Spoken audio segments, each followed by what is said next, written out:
go.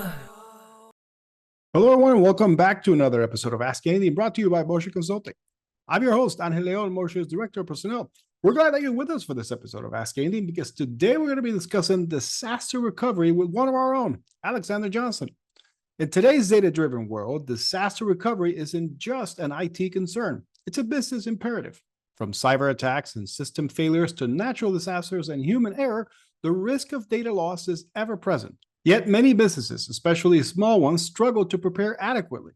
In this episode, we're diving into the critical importance of disaster recovery and data backups, exploring practical strategies, tools, and real-world stories that can help organizations build resilience and bounce back from disruptions with confidence.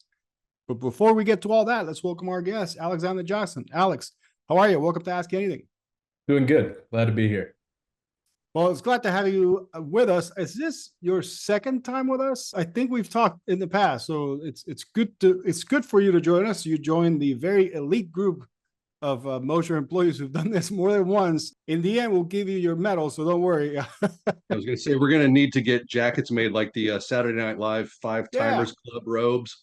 If only I knew somebody in marketing. Oh wait, I do. Me. Yes. I'll talk to me and see what I can do. Maybe get the topics covered, stitched on as like badges of honor, you know? Yeah. Oh, we could do it on the arm. Oh, that's a good idea. Each subsequent appearance, you get like an extra patch. So eventually you look like just a North Korean or a Russian general. Yeah, they're very popular right now. Well, it's good to have you back with us, Alex, to talk about this topic. We've talked about this in the past, but I feel like every time we talk about it, we sort of discover a little bit more. And obviously, disaster recovery, as I mentioned in the beginning, it's not just about, oh, my computer shut down, our network is down, something happened. It actually involves a lot of things. So why is disaster recovery and data backup essential in today's digital business environment? You said it during the introduction. I mean, with the changing landscape of how people do business today, I mean, so much more is done online than there has ever been in history. And with that comes various threats. So the current overall cyber threat landscape that we have makes business continuity and disaster recovery critical. So, threats such as ransomware, I think all of us have received phishing emails at some point, people trying to steal your credentials or trying to get you to enter in critical data somewhere. And if you haven't, then I'm sure that you've probably received some type of training on it.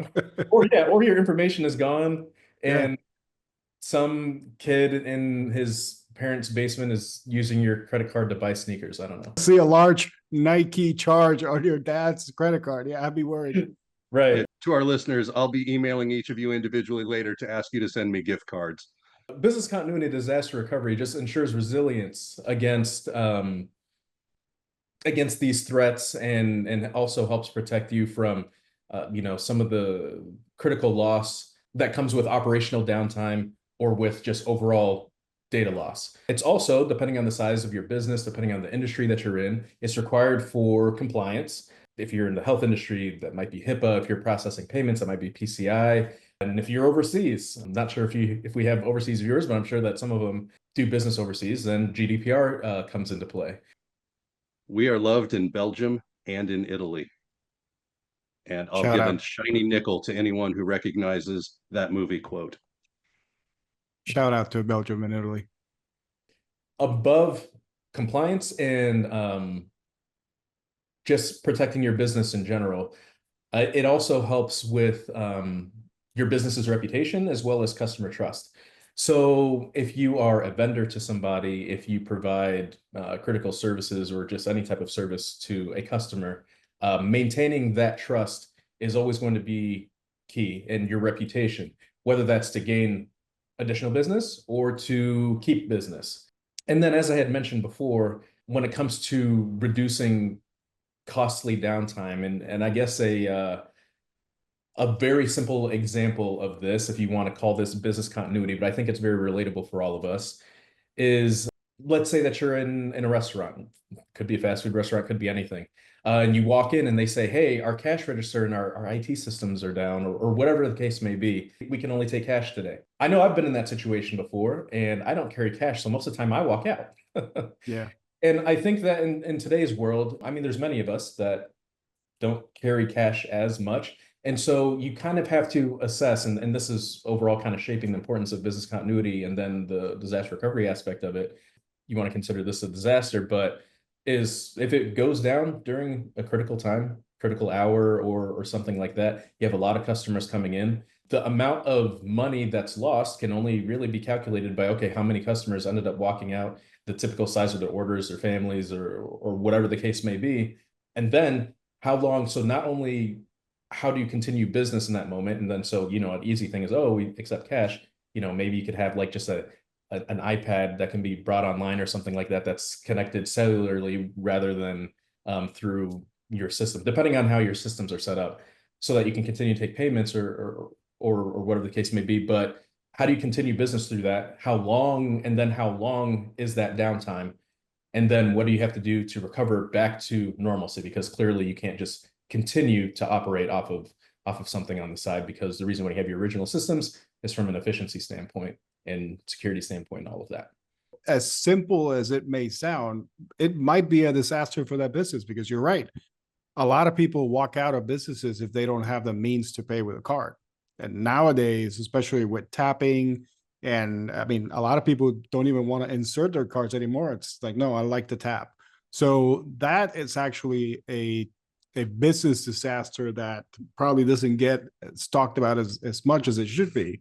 But so let's focus more on the threats, the biggest threats to data security and continuity. What are those biggest threats to data security and continuity that businesses face right now? Threat actors, internally or externally, that target your backups and your production environments to maximize damage. And a lot of times, the term that is used is ransomware. And what ransomware does is, as I just mentioned, it targets your backups or it targets your data. It locks it up one way or another, whether they encrypt it or they, depending on the level of access they get, they change levels of access, kick everybody out, and then say, hey, if you don't do XYZ things, we're going to expose you, we're going to destroy your data, we're going to, whatever the case may be, sell your data. Oh, you're never going to get it back, you're never going to get your business back, etc. Aside from that, because it isn't always just like some malicious person trying to get at you. Sometimes there's just mistakes. Yeah, I was just going to say, as you were saying that, I mean, sometimes the bad actors come in unannounced by a small mistake that somebody made. Yeah, exactly. And that's why, from a security standpoint, we like to say that the people are always the first line of defense, because you can have amazing technology, but sometimes unintentionally somebody accidentally changes configuration or something that exposes the company. I was going to say, it's amazing how fast something you think will never happen will happen if you don't plan for it. Yeah, that's very true. And then speaking of those things that aren't planned for, I think that another very common thing that, depending on your geographical location, is natural disasters, whether that be fires, floods, power outages for a number of different reasons. All of those things are considered disasters that, depending on the nature of your business, you have to figure out how to continue business through and then recover from. And that even spans out even into other things. I mentioned natural disasters, but even like, man-made disasters. I know that we don't often like to think about it, but there's reasons why places prepare for bad actors who come in looking to hurt people or looking to damage things. Because, the reality of the world is that sometimes those things happen. And the businesses, especially if they're providing critical services or providing critical products to various groups or various businesses, they have to find a way to, one, and the first most important thing when it comes to business continuity and disaster recovery is always people safety. So having plans to ensure people's safety. But then two, how do you ensure people's safety, allow the business to keep going, and then recover back to normalcy so that your employees can go back to their normal life, so that your customers can go back to the typical business, so that their customers and their employees and their livelihoods are also aren't affected.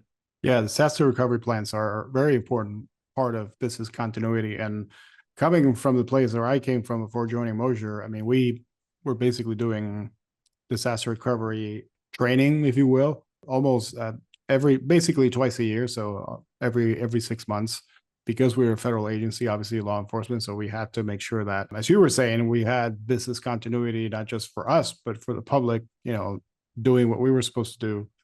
So in that sense, we were preparing for, as you mentioned, natural disasters, bad actors coming into the building, things of that nature that were just outside of our control, but also internal aspects, like you were mentioning, like if a server blew up, what's our business continuity there? Because we had on-prem servers, we also had cloud service, et cetera. But what happens if an on-prem server, went out? So what's our business continuity? We're just going to automatically connect to a cloud server? Are we going to go look, is there a backup site where we can hook up to an on-prem server? We had all sorts of plans for all sorts of things. And it was very interesting to see how we managed all those plans and how those plans evolved through the years. Because even, from one year to the other, maybe not so much, but, 4 or 5 years down the road, there's some significant developments in technologies and things of that nature that just made it a little bit different, in that time frame, that small time frame, that we had to change those plans. So let's go back and talk about businesses. How can small businesses create effective disaster recovery plans, even on a tight budget? Well, I think the key is kind of in the name. You kind of just said it. It's super simple, but just having a plan in general is always typically better than not having a plan. So just thinking about it. And so how do you get through thinking about it, or how do you kind of frame thinking about it? Is you should always assess the criticality of your necessary and high valued business functions and technology. And that applies, to whatever type of business you're running, from if you're running a flower shop to a software development company. It's assessing, okay, what is the most critical aspects to being able to continue business? And then you kind of think of, how do you protect these things? And then if something were to happen, how do you continue? So as you had mentioned, with your background in the federal agencies, utilizing affordable cloud backups. So it takes the responsibility off of you. I know, years ago, there are people who used to, I think all of us still have our old SSD drives or hard drives that you would plug in and back up your home computers. Or if you had a small business, you might do that same type of thing and back up things and keep them at home. Get off my lawn with that backup SSD. Leave me alone. And that is still, there's more updated technology that ensures the protection of that. Because, of course, you can do that. You can do your backups every day. You can toss it into your home fireproof lock safe or whatever the case may be, and you're good. And, for types of things, maybe that's a good solution. But otherwise, having reliable cloud backups that takes some of the risk and burden away. take some of that off of you and places it on companies that specialize in it. Then it's easier, to get that information back, because depending on what service you're using, they might have everything, and how often you're backing up, they might have that information ready and available very quickly. Within seconds. Yeah. So after you develop those plans, so whether that's, establish how you want to back up your data, and then how you're going to continue different business functions. So let's say that you work in a building. Do you have the capabilities? Do you have the infrastructure set up to then work remotely? Now, I think today and post-COVID, I think that there's a lot of businesses and there's a lot of people who are now set up and prepared for that. That's, in fact, probably in recent memory, one of the largest wide scale, national, worldwide examples of business continuity and disaster recovery was the pandemic. Was, okay, how are we going to continue business? Well, we have to change. People have to work from home. So you have to contact them differently. You have to, maybe if you didn't have certain pieces in place in order to get people the information or the things that they need, then you had to consider and you had to build those things. Continuing on with your original question of how else can small businesses build disaster recovery plans on a budget. So after you assess your criticality, you back up anything that is critical or any necessary data that you need. You want to document your response plan and your roles. What roles will people play?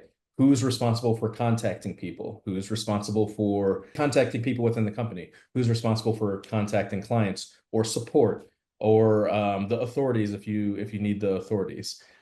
And having those roles, call trees, workflows in place, no matter how complex or how simple they are, can also help ensure that your success. But then, as with any plans, is you want to test them in whatever means that you can, whatever your company can afford. Business continuity disaster recovery world, we like to, or there's a phrase that's used that's called tabletop exercises. What's a tabletop exercise? Is, I mean, it's basically there's a scenario that is written on a board, on a piece of paper, whatever the case may be, and then you all have your action plans and you just sit around a table or on a Zoom call or whatever the case may be, and you go through the steps in your plan and you try to act like it's a real scenario as much as you can, doing it through a tabletop type of exercise. Yeah, those are very effective, I was going to say, because they obviously put people in a situation where even though they know it's a tabletop exercise, you still have to act. You still have to show your business continuity. You have to show your knowledge in accessing all those databases that you might need or having. Where do you have them? Like, how are you going to access them? What if the phone lines are down? What if, cell phone service is down? You have to run through all those variables to one of those exercises. And that's what we used to do. We used to run exercises probably once a year.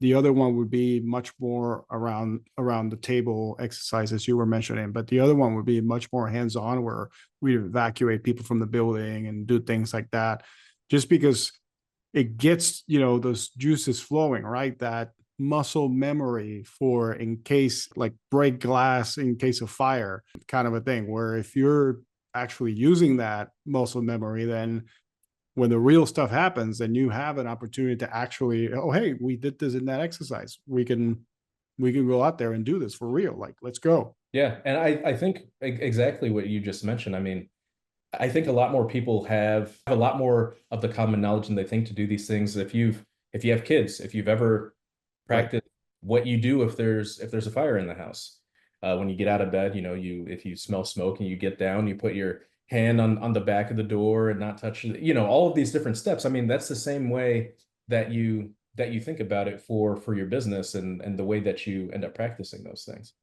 So let's talk about technologies. What technologies and tools should organizations consider for backup and recovery? I think we've covered a couple of them, especially the cloud. That's a given, for lack of a better term.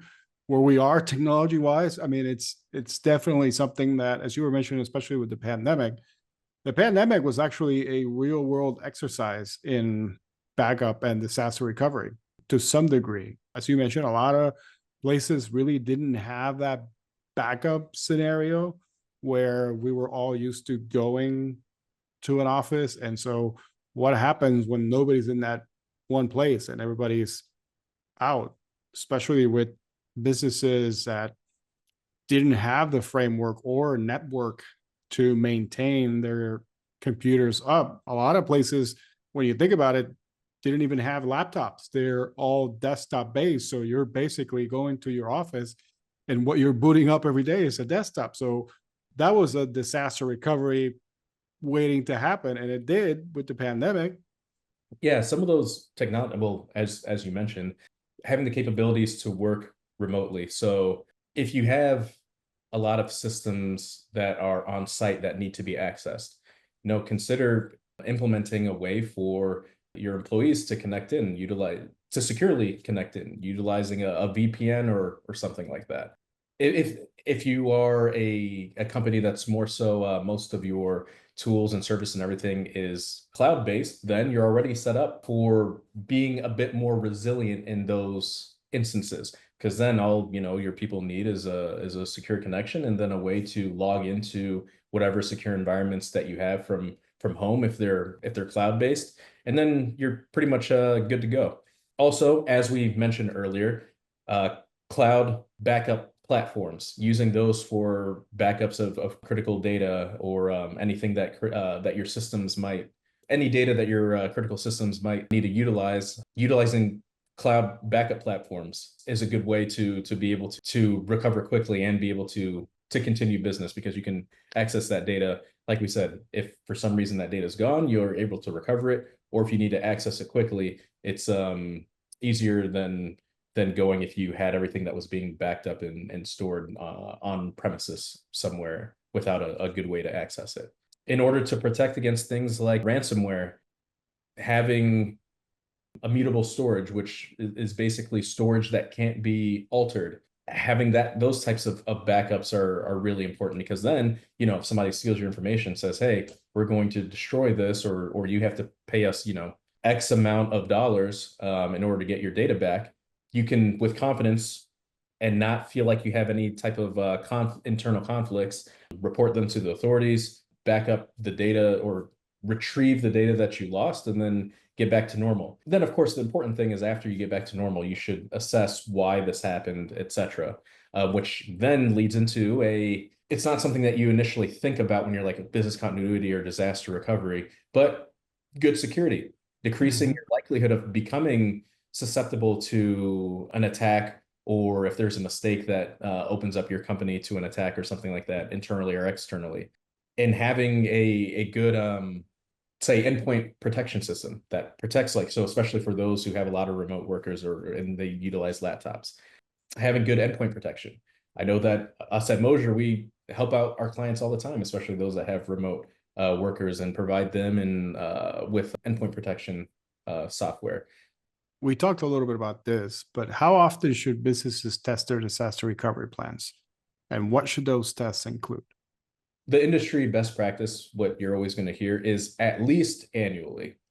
If you have the capabilities to do it more frequently, of course, it's better. Now, I'm not saying, test every day, because eventually you hit diminishing marginal returns. Right. But, as frequently as you can reasonably do it for the type of business that you have and how critical your, maybe that system is. So whether that's at least annually, whether that's biannually, whether that's quarterly, it would be good. So for example, if you're in a situation where you can do tabletop exercises, that's fairly feasible to do quarterly if you can get the right people in the room, and then you can sit down and you set aside a certain period of time. And when we say quarterly, it doesn't even have to always be testing the exact same one quarterly. It could be, okay, this quarter we're testing this aspect of our business. Next, we're going to be going through a tabletop of another. Now, if you're doing a more large scale, as you mentioned, working with federal agencies, and you want to do an actual simulated, then that's something that's probably more likely than not going to be a annual thing, because that creates disturbance within your own business that might take people away from doing their jobs for a certain period of time. So you oftentimes want to plan for it, communicate it, and have your overall action plan that you're going to do, and make sure that people are ready for it, and ensure, I guess from a business continuity standpoint, make sure that whatever you're typically doing can still continue, or you have people who are not involved in this test that are able to keep the business going while you are taking everybody out of their working situation and putting them through this live simulated type of tests. And it's good practice. This is one of those things that as a business, it is good practice to have. And even if you just do, as you were mentioning, the industry standard, which is once a year, that is still good practice, because you don't know who the players are going to be at any point in time, because leadership can change. People in key roles can move on and do other things, and you're going to bring somebody new. So it's always good to have that mentality where doing these things on a yearly basis. I mentioned earlier, muscle memory can have an effect, and you don't know when disaster might strike. It might be something where it's, a software issue or one of those ransomware that Alex was talking about, or it could be something more catastrophic like a natural disaster, hurricane if you're down in the Florida area or the Georgia or Carolinas, tornadoes in the areas where we're at. So it could be one of those natural disasters that could actually harm, life, physical entities, etc., that you might need to recover from. And it's always good to have that frame of mind and that muscle memory of, okay, what do I do now? Yeah, you never know when the universe is going to throw a hurricane, a tornado, an earthquake, a fire, a bad actor, or maybe worst of all, someone who you trust and is very good at their job who's just having a bad day and makes a mistake. There's no way to prepare for that except to prepare for it. Right. To piggyback off of what you both just said is it's important to test these plans to know that you'll be ready. But what's equally as important, and part of the reason why you test as frequently as you do or continuously, and it's not just a one and done thing, is because you want to take those results and update your information, so to speak. You want to refine your plan. You want to see, hey, can we be more efficient? Hey, did something fail?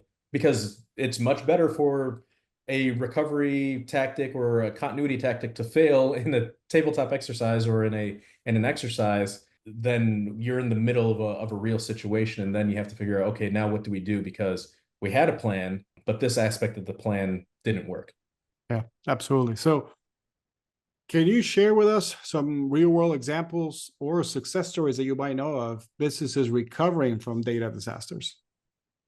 So earlier we mentioned kind of what the world had to do during COVID, and I can't remember the specific company or who it was, but you oftentimes hear of these types of things when it comes to hospitals. I know that somewhat recently, maybe it was in the last couple of years, all the times kind of running together. I know that there had been some hospitals that had come under ransomware attacks, or they had lost some data, or in the middle of storms, like during hurricanes or anything like that, they might lose power. But as a part of their continuity, many of them utilize cloud tools and cloud backups now, which is an amazing thing because, as someone who has been a patient, it's good to know that my data is still there and that it's safe and that I can continue to get the type of care that I need. And then a lot of those places also, and in various businesses now, depending on their budgets and the type of business they have, is they utilize backup generators. And those generators ensure that people who are on life-saving or forms of life support when they're in the hospital and in probably a very unfortunate time of their life, ensures that those hospitals can keep on operating and can keep on ensuring that that your well-being is being taken care of.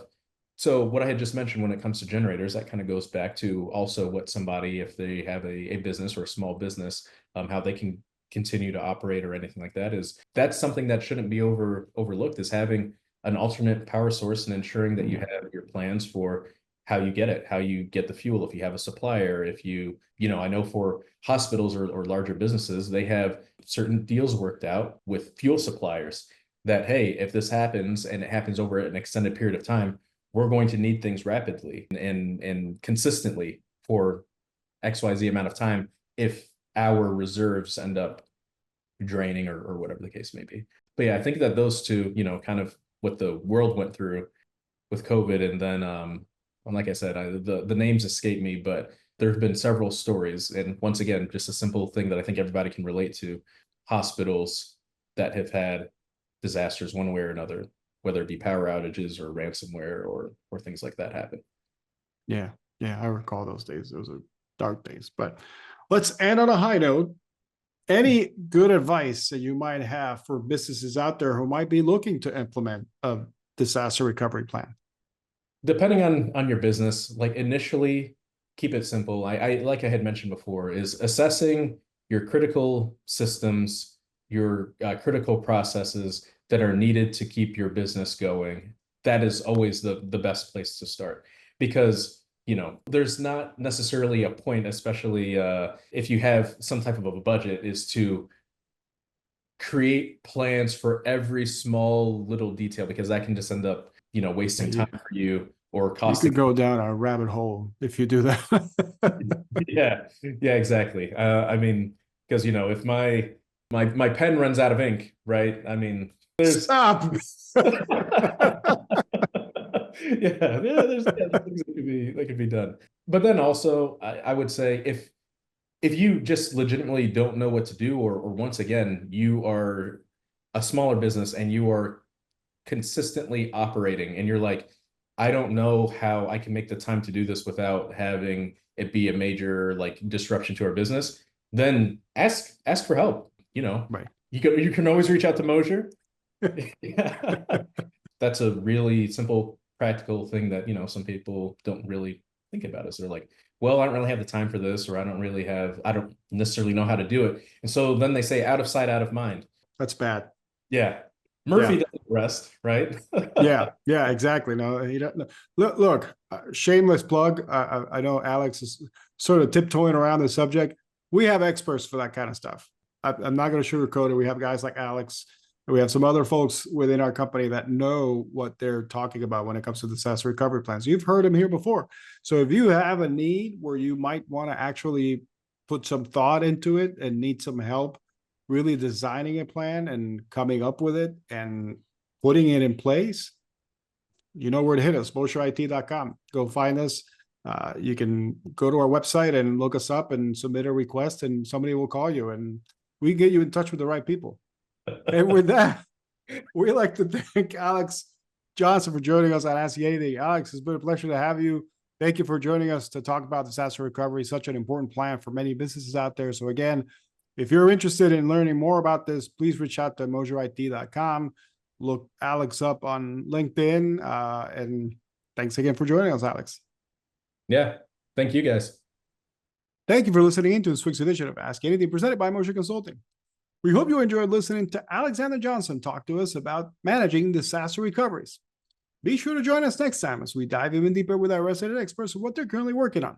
Don't forget to share your ideas or topics with us on social media. In the meantime, please remember to give us a rating and subscribe to our feed wherever you get your podcasts. Until then, hi to Italy and Belgium. So long, everybody.